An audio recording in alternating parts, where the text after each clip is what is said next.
ಬಳಪ ಹಿಡಿದ ಭಗವಂತ ಇರುತ್ತಾನೆ ನಮ ಸುತ್ತ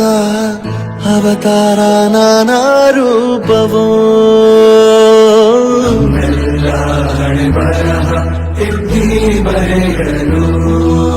ಕತ್ತಲೆಯಿಂದ ಬಹಂತ ನಮ್ಮ ಕೈಯ ಹಿಡಿಯುತ್ತ ಕರೆದೊಯ್ದ ಬೆಳಕು ತೋರಲು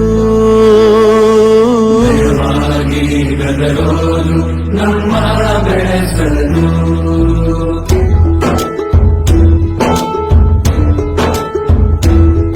ಭಾಷೆ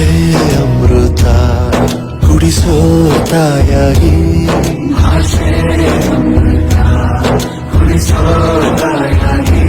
ಭವಿಷ್ಯ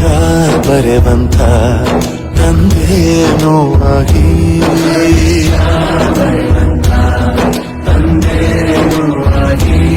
ಚಂದದ ಜೀವನ ನೀಡಿರೋ